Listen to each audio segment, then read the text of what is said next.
Welcome to this special broadcast on I-24 News for Holocaust Memorial Day. I'm Calev Ben-David. On this day, the focus is, of course, on the victims of the Holocaust, the millions who suffered or lost their lives to the Nazi death machine. Also those that heroically fought back against it, and the survivors who lived to provide future generations with the invaluable testimony of this unprecedented human tragedy. But in this hour of our coverage, we're going to shift that focus from the victims to the perpetrators of this monstrous crime. The millions of Germans and their collaborators who either took direct part in the persecution and slaughter of the Jews and others, or helped enable it with little or no opposition. But we'll also look at the heroic few who did find ways to resist the unfolding tragedy. Our vehicle for this will be documentary footage shot in the 1980s for a film sponsored by Switzerland's Wallach family through their Orion Foundation, in which director Alexander Zambatti turned his camera on Germans and Austrians, speaking frankly about what they did or observed during this period. Now, this film was shown once on German television and then donated to Israel's Yad Vashem Holocaust Memorial Museum.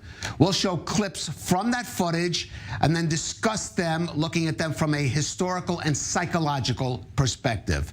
We begin with a key turning point in the unfolding of the Holocaust, memories of the 1938 Nazi pogrom known as Kristallnacht.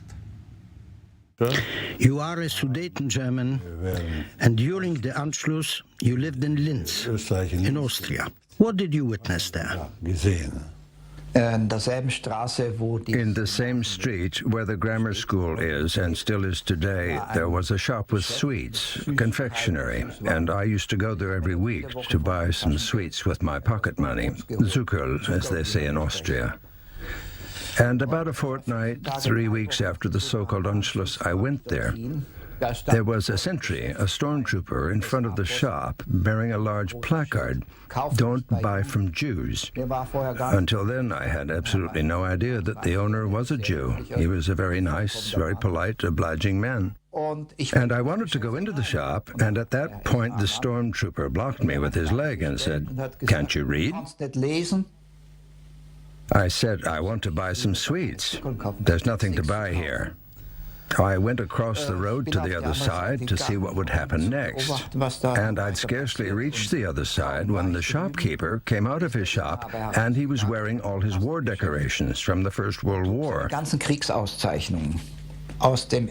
had the big silver Medal of Courage from the Austrian Army. That is one of the highest decorations a private can have, and a whole row of other decorations. Shortly after that, a stormtrooper commandant came along with a group of stormtroopers, 4 men, armed, guns, pistols. They shoved the man back into the shop, slammed the door, then there were noises coming from inside. A racket, shouting. Obviously, they were beating him up. And shortly after that, the door opened. The shopkeeper came out. His head was bleeding. People looked at him. He was almost in tears. And his medals had been ripped off. Heinrich Setzler experienced the night of the pogrom, 9th November 1938, in Baden-Baden.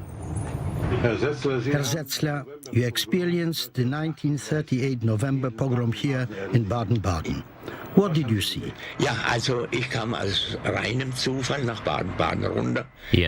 I came to Baden-Baden purely by chance, and as I was walking down Sophienstrasse, or Allee, I suddenly saw a procession of men marching past, escorted by German police and some uniformed party members, stormtroopers and SS.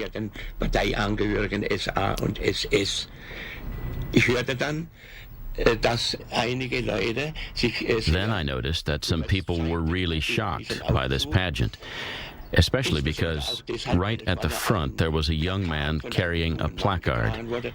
"We Jews are Greater Germany's misfortune." The Jews were then taken to the synagogue.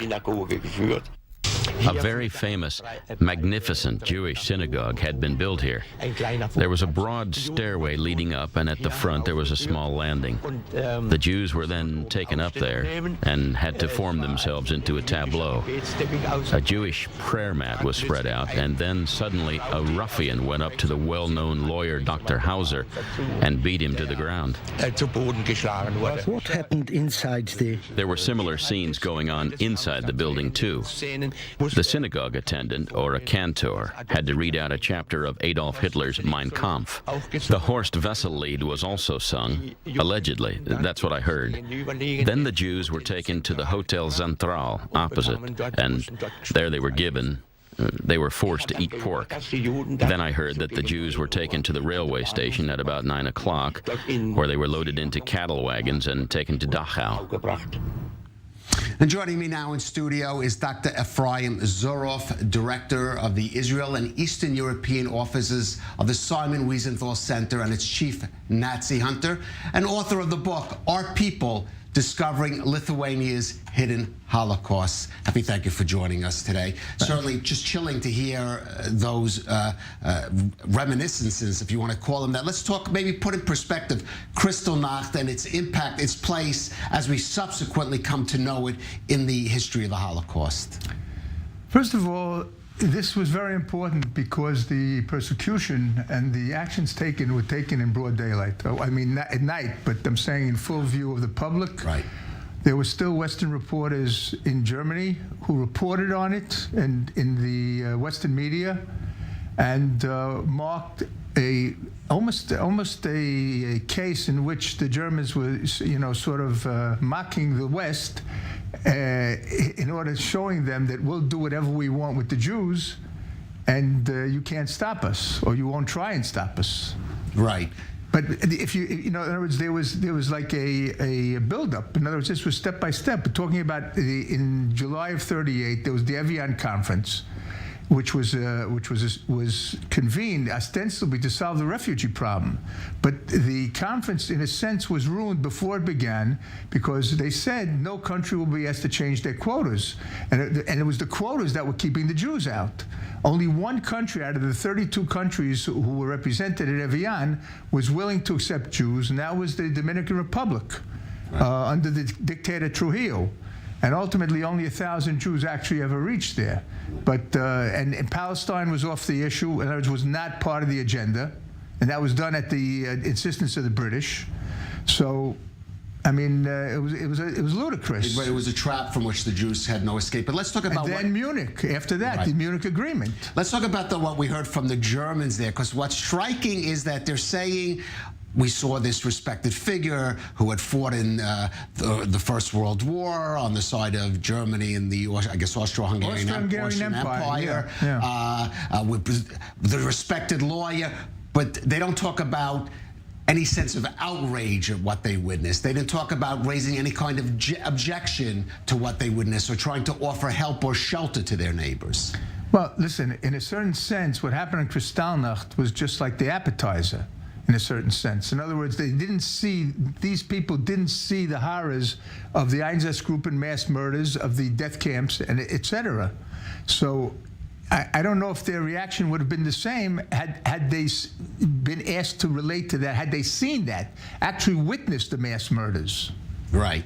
But this was a sort of acculturation process, step by step, by where Germans like this became accustomed to increasing persecution of the Jews. Right, but it was incremental. In other words, it didn't start with Auschwitz.